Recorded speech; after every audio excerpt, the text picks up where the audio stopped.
राजियारा दोहा या राजियारा सोरठा। कवि कृपाराम की इस रचना का हम पिछले 11 भागों में मूल पाठ का अध्ययन कर चुके हैं। आज हम इसके बाद में भाग में जा रहे हैं। यह भाग दोहों में नहीं है, मूल पाठ में नहीं है। ये मैं आपको जिस क्रम में पढ़ा रहा हूं वो क्रम 12 नंबर का क्रम है, न ये दोहों का क्रम नहीं है। ये आप इस बात का ध्यान रखें। न मूल पाठ में इस प्रकार का विभाजन किया गया। ये आपकी कक्षा है और कक्षा के हिसाब से आज जो है वो 12वें क्रम पर आज का अध्ययन हम कर रहे हैं। देखिए, मैंने आपको कहा कवि ने जीवन के विविध पक्षों को उठाया और उन विविध पक्षों में आचार व्यवहार, दैनिक व्यवहार, बोली व्यवहार, इन सब को लिया है।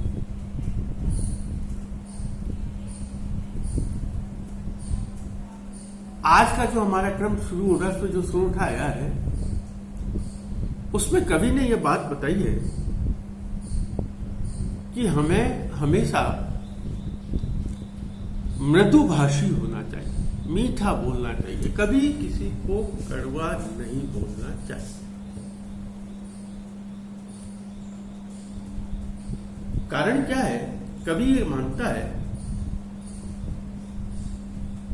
कि यदि किसी को शस्त्र का घाव किया जाए, तलवार वो जो कुछ भी है, उसका यदि घाव किया जाए तो वो कुछ समय बाद सही हो जाता है।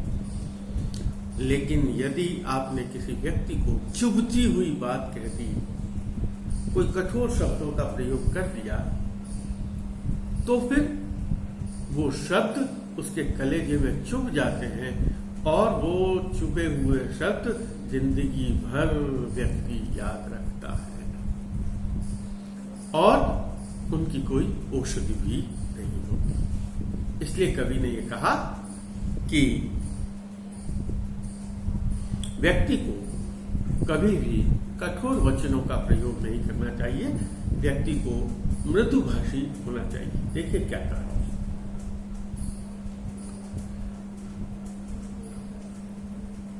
मैंने पहले इसलिए आपको ये बात बता दी क्योंकि जब ये दोहा पढ़ेंगे तो आपको लगेगा कि क्या कवि कहना चाह रहा। पाटा पीड़ उपाव तन लागा तरवारियां, बहे जीवरा घाव, रति न ओखद राजिया। एक बार वापस। पाटा पीड़ उपाव तन लागा तरवारियां, वह जीभरा घाव, रति न ओखद राजिया।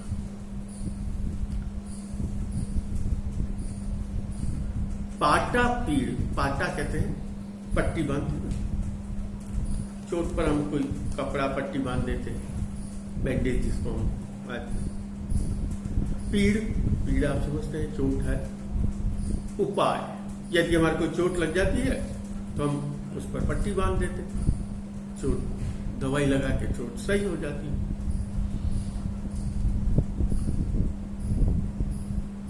आगे क्या कहा? तन लागा तरवारियां, तन पर लग जाए यदि क्या? तलवार, तरवारियां, तरवारियां यानी तलवार। यदि कोई व्यक्ति दूसरे व्यक्ति पर तलवार, कटार, चाकू, छुरी, ये जितनी भी चीजें हैं, बंदूक की गोली से भी है, यदि कोई प्रहार करता है और उस प्रहार करने से यदि उस व्यक्ति के कोई चोट लग जाती है तो वो चोट क्या है? यदि उसका कोई बाहरी उपचार किया जाए, जैसे हमारा होता है ना, सामान्यतः हम जो देखें कोई चोट लग गई तो हम दवाई लगा के उस पर पट्टी बांध देते हैं और पट्टी बांधने से वो हमारी चोट सही हो जाती है, ठीक हो जाती है। तो उसी बात को समझाया। पाटा पीड़ उपाव तन लागा तलवार, यदि तलवार, यदि तन पर, शरीर पर, बहुत ध्यान देकर सुनना, यदि शरीर पर, तन पर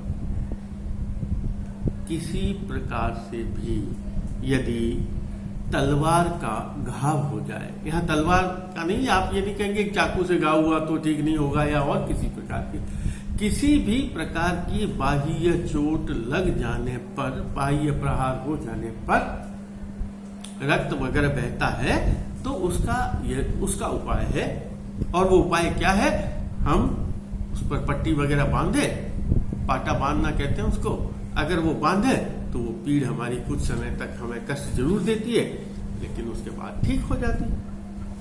तो पाटा पीड़ उपाव तन लागा तरवारियां, आगे उसने जो बात कही ना वो ज्यादा महत्वपूर्ण है। वह जीभरा घाव, जीभ दिखाई नहीं देती है बोलते समय, लेकिन जब हम जीभ से यदि किसी को घाव, जीभ से घाव देने का मतलब क्या है? बोलना। यदि हमने कठोर वचनों का प्रयोग किया, यदि हमने कटु वचनों का प्रयोग किया, वह जीभरा घाव रति न ओखत राधिया। यदि हमने किसी को कठोर शब्दों का प्रयोग किया, कटु वचनों का प्रयोग किया, यदि किसी को बहुत बुरा कहा, भला बुरा नहीं कहना, मैं कह रहा हूं बहुत बुरा कहा, और वह व्यक्ति जो बुरा मानता है, उसके हृदय पर जो ठेस लगती है, उस ठेस लगने का कोई भी उपाय नहीं है। चाहे हम उसके बाद में उसे कितना भी क्षमा मांग ले, माफी मांग ले, सॉरी सॉरी कहते हैं, लेकिन उसके हृदय पर जो एक बार ठेस लगती है, वो ठेस कभी भी ठीक नहीं हो सकती। तो यहां उसने कहा कि हमारे साहित्य में एक कहावत प्रचलित है और बात भी प्रचलित है कि जो काम गोली नहीं कर सकती, वह काम शब्द कर देता है। या वही वाला, गोली का घाव या तलवार का घाव जितना गहरा नहीं होता, जितना कि शब्दों का घाव होता है। शब्द अधिक घातक होते हैं। तो यहां उसी बात को समझाया है कवि ने कि हमें दैनिक व्यवहार में, रोज के व्यवहार में कभी भी बुरे शब्दों का, कटु वचनों का, कठोर वचनों का प्रयोग नहीं करना चाहिए। यदि हम कहीं भी कठोर वचनों का प्रयोग करेंगे, यदि कटु वचनों का प्रयोग करेंगे, तो जो व्यक्ति है वह व्यक्ति बहुत कष्ट पाएगा, और वह कष्ट इतना पाएगा कि वह जिंदगी भर, जीवन भर उन आपके कटु वचनों को नहीं भूल पाता है। इसलिए यदि हम चाहते हैं कि हमारे दूसरों से मधुर संबंध बने रहे, तो हमें कभी भी कटु वचनों का प्रयोग नहीं करना चाहिए। ठीक है, चले आगे। तो उसने क्या कहा, जो हम अगर ये मान लो ये दोहा आता है व्याख्या, तो हम इसमें जो विशेषता है वो लिखी नहीं, विशेष में एक बात लिखी, क्योंकि साहित्य में वगैरह एक बात प्रचलित है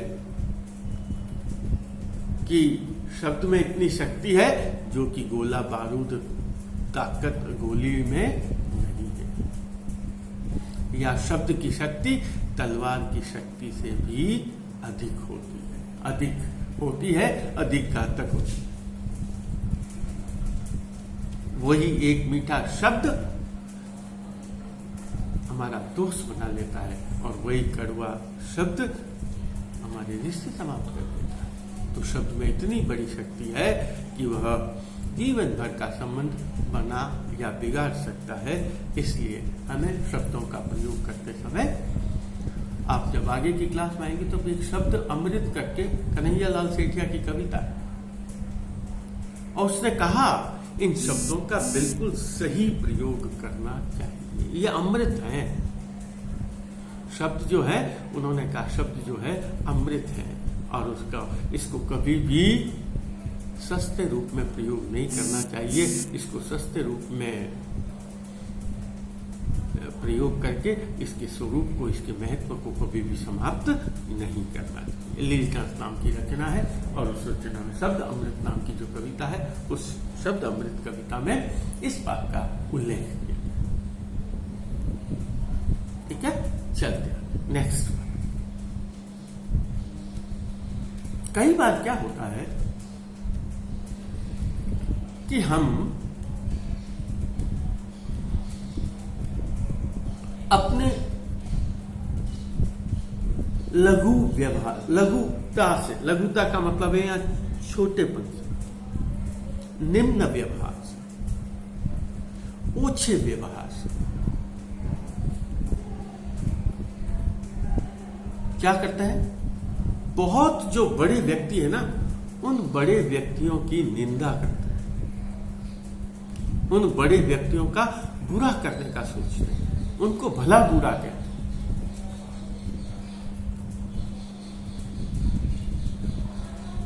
लेकिन कवि यह कहता है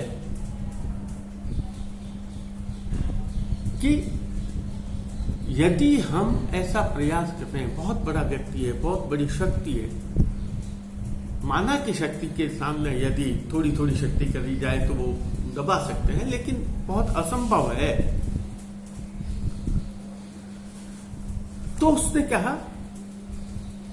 कि उस बड़े व्यक्ति का यदि हम अपमान करते हैं, यदि उन्हें भला बुरा कहते हैं, यदि उनका बुरा सोचते हैं, यदि उनको समाप्त करने का प्रयास करना चाहते हैं, तो जो भी प्रयास है वो प्रयास उल्टे हमारे ऊपर आकर ही उसका गलत प्रभाव डालते हैं।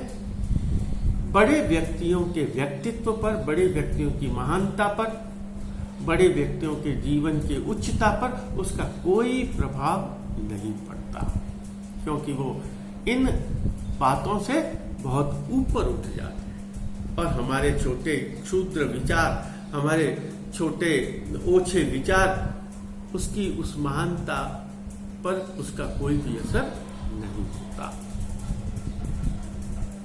इस बात को कैसे समझाया बताइए, देखिए। तो अब कवि कहना क्या चाहता है, यहां कहना चाहता है कि आप चाहे कुछ भी करो, तो बड़े व्यक्तियों पर कुछ भी असर पड़ने वाला नहीं, ये तो बात पता है।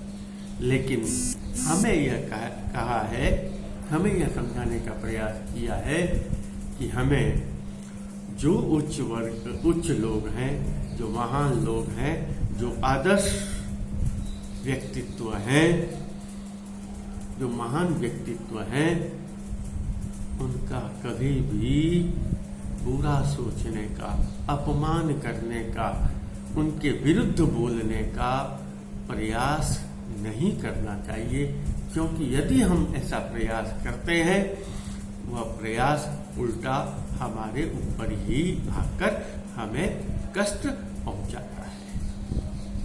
देखिए क्या कहा, बहुत अच्छा उदाहरण दिया।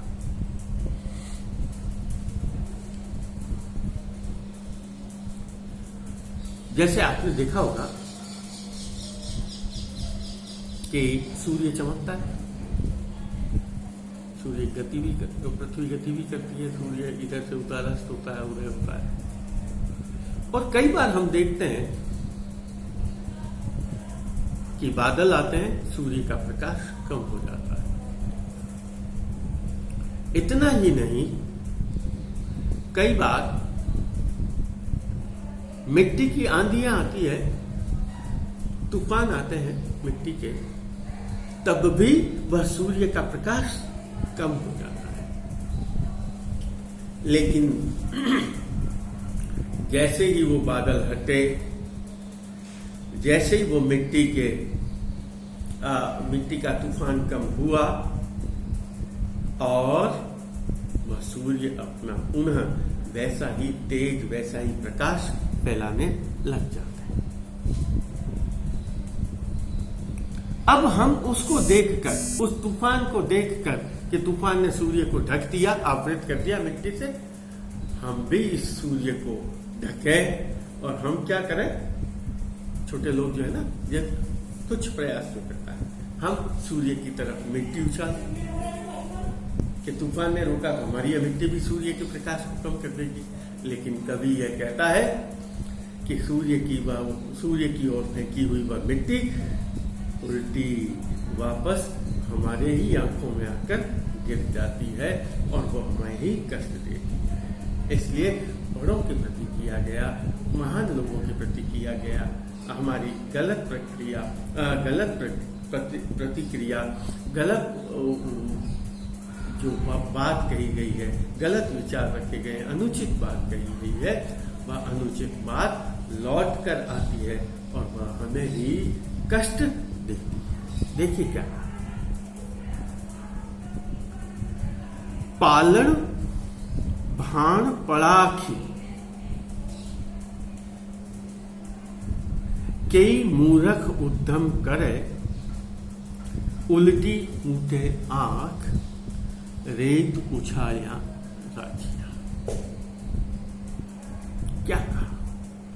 पालना, पाल होती ना तालाब का पाल होती, तालाब की पाल, रोकना, रोक लगाना। तो पालन भान, भान तो सूर्य को कहा है। अब यहाँ दो शब्द है, पड़ाकी शब्द भी है अर्थ में, नीचे पड़ाकी शब्द भी लिखा। पड़ाकी कहते हैं उसके सूर्य, उसकी तेज, उसकी रोशनी, उसके प्रकाश, किरणों। पालन यानी रोकने के लिए, भान यानी सूर्य, पलाखी यानी प्रकाश, किरण, तेज, ओज, रोशनी, कुछ भी समझ। तो सूर्य की रोशनी को, सूर्य के प्रकाश को, सूर्य की किरणों को रोकने के लिए कई मूर्ख उद्यम करे। कई मूर्ख इस प्रकार का प्रयास करते हैं, उद्यम करते हैं, इस प्रकार का कार्य करते हैं। क्या कार्य करते हैं कि हम सूर्य के प्रकाश को रोकें, सूर्य के प्रकाश को धीमा करते हैं, उसकी जो तेज है, उसका जो ताप है, प्रकाश की जो तीव्रता है, उसको समाप्त करते हैं।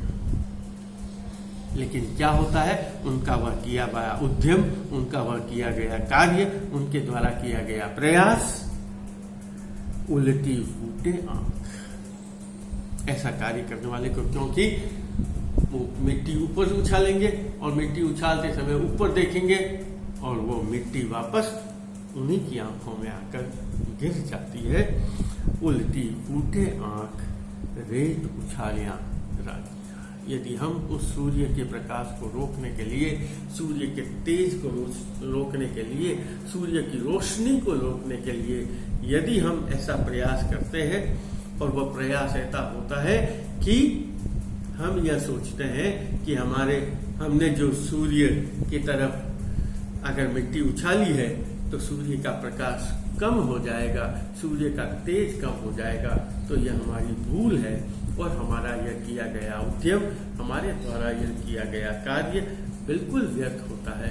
उल्टा वह जो मिट्टी है वह वापस लौट कर आती है और हमारे आंख को ही नुकसान पहुंचाती है। इसलिए यह कहा गया है, वे व्यक्ति जो हमसे बहुत महान है, जो व्यक्ति चरित्र में हमसे बहुत ऊंचे हैं, शक्ति की बात तो मैं नहीं कर रहा हूं, और वास्तव में जो बहुत महान व्यक्ति है, शक्तिशाली व्यक्ति है, तेज और ओज से व्यक्ति है, महान व्यक्ति है, उनकी निंदा करने का प्रयास हमें नहीं करना चाहिए।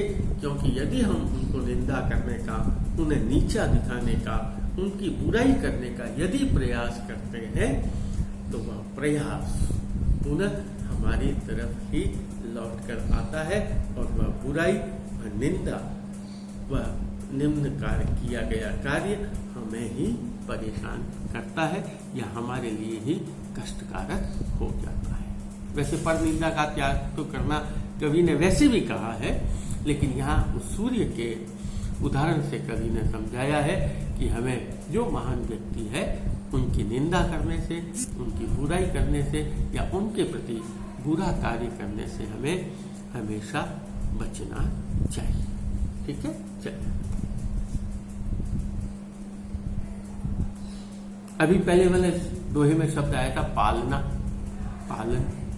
पाल का मतलब होता है रोक, तालाब की पाल होती है।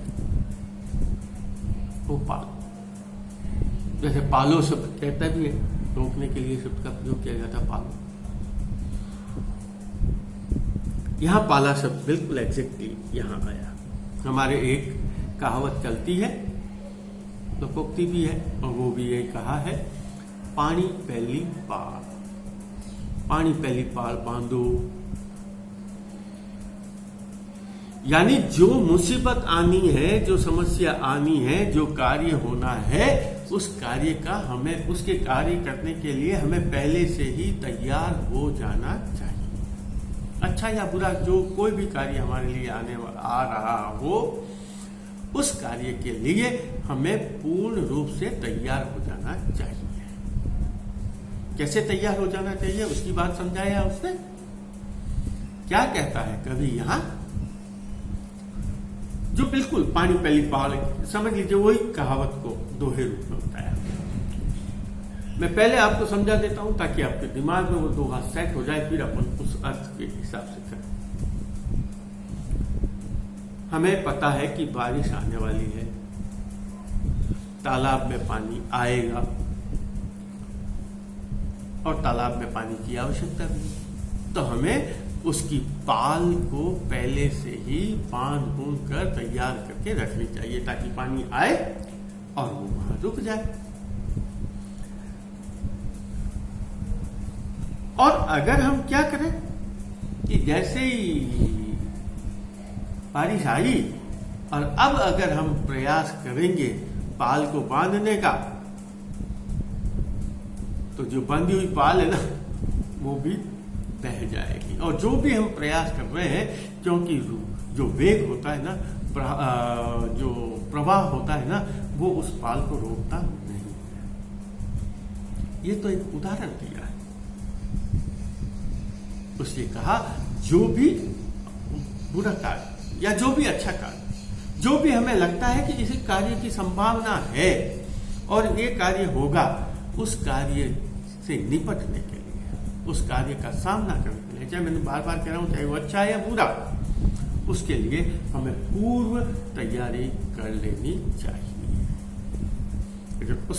उस समय यदि हम प्रयास करना चाहते हैं, उस समय यदि हम चाहते हैं कि इस समस्या से हम निपटें या यह कार्य अब हम हाथों हाथ करें, वो हाथों हाथ किया हुआ कार्य या तत्काल किया हुआ कार्य हमें सफलता नहीं देता, बल्कि वह जो हम प्रयास कर रहे हैं वो प्रयास भी व्यर्थ जाता है और वो कार्य जो हुआ है उसका भी हमें यथेष्ट परिणाम नहीं मिलता। जैसे मैंने आपको कहा, हमें पानी की आवश्यकता है, पानी की आवश्यकता के लिए हमें तालाब की आवश्यकता है, और तालाब में पानी कैसे रुकेगा?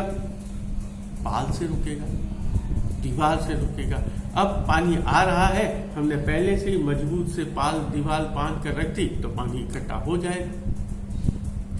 अब हमने पहले तो किया नहीं कार्य, अब पानी आया, अब हम तालाब बना रहे हैं और उसका पाल बांध रहे हैं, वो पाल बंधेगी भी नहीं, ना तो पाल बंधी न पानी रुका, वो पानी भी बह जाएगा, वो सामान भी बह जाएगा, वो पाल भी बह जाएगी। तो जो हमारे सामने जो कार्य हुआ, जो हमें पानी की आवश्यकता थी, जिस हमें कार्य के लिए पानी को चाहिए था, वो पानी भी हमें नहीं मिला। क्यों नहीं मिला? केवल इतनी सी भूल के कारण कि हमने जो कार्य किया वो कार्य समय पर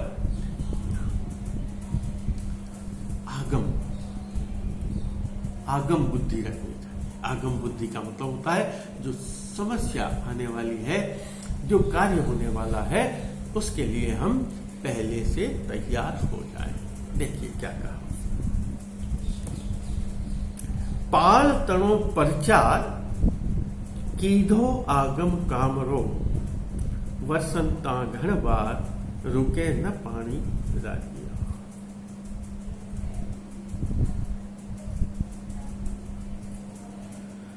पाल तणो परचार, पाल बांध, जो मेड़ होती है, पाल बांध लीजिए, दीवार समझ लीजिए। तणो मैंने का, तणो तणी, तणो के का के लिए शब्द का प्रयोग किया। प्रचार का मतलब होता है उपाय, कार्य।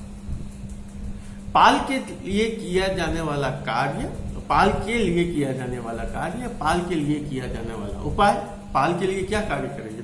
दीवार बनाएंगे। पाल के लिए क्या उपाय करेंगे? दीवार बनाएंगे या पाल को बांधेंगे। पाल तणो प्रचार कीधो आगम कामरो। यह किया हुआ कब, काम का कब है, उपयोगी कब है, जब सही उचित रूप में कब है, सम्यक कब रहेगा? कीधो आगम, यदि हम उस कार्य को अगाऊ करें। अगाऊ करें एडवांस में, पहले से ही तैयारी करके रखें। पूर्व चलने के बटो ही बाट की पहचान। हमें जिस रास्ते पर जाना है उसकी पहले पहचान हो जाती थी। जो कार्य हमें करना है उस कार्य की हमें पहले पहचान या पहले उस कार्य के संबंध में हमें तैयारी पूरी कर लेनी चाहिए। कीधो आगम कामरो वर्षंता घन बार। अब बारिश हुई, बहुत तेज पानी हो रहा है, वर्षंता घन, बादल बरस रहे हैं, बहुत तेज बादल बरस रहे हैं। वार का मन समय। उस समय यदि हम बरसते हुए बादलों को के पानी को, वो बरसते हुए पानी को रोकने का यदि प्रयास करेंगे, यदि तालाब की मेड़ को बांधेंगे, तालाब की बाल को बांधेंगे या बांधने का प्रयास करेंगे, कवि कह रहा है हमारे द्वारा यह किया गया कार्य स्पष्ट रूप से बिल्कुल व्यर्थ जाता है, क्योंकि बरसते हुए पानी में कभी भी पाल नहीं बांधी जा सकती। और यदि हम पाल बांधने का प्रयास करते भी हैं तो वो पानी रुकने वाला नहीं होता, वो पानी नहीं रुकता है। तो उसने क्या कहा? पाल तणो प्रचार कीधो आगम कामरो परसंता घण बात रुके न पानी राजिया। इसलिए जो कोई भी हम कार्य करना चाहते हैं, उस कार्य करने के लिए, उस कार्य के संबंध में आने वाली परेशानियों के लिए, कठिनाइयों के लिए, उस कार्य में होने वाले अन्य सभी कार्यविधि के रूप में जो हमें तैयारी करनी चाहिए, वह तैयारी हमें पहले ही कर लेनी चाहिए ताकि कार्य सुचारू रूप से संपन्न हो। अगर हम ऐसा नहीं करेंगे तो उस कार्य में हमें समुचित सफलता नहीं मिलेगी और जो कार्य हम कर रहे हैं उस संबंध में किया गया प्रयास भी, उस संबंध में की गई कोशिश भी बिल्कुल व्यर्थ और बेकार चली जाएगी। आज इतना ही, धन्यवाद। कितना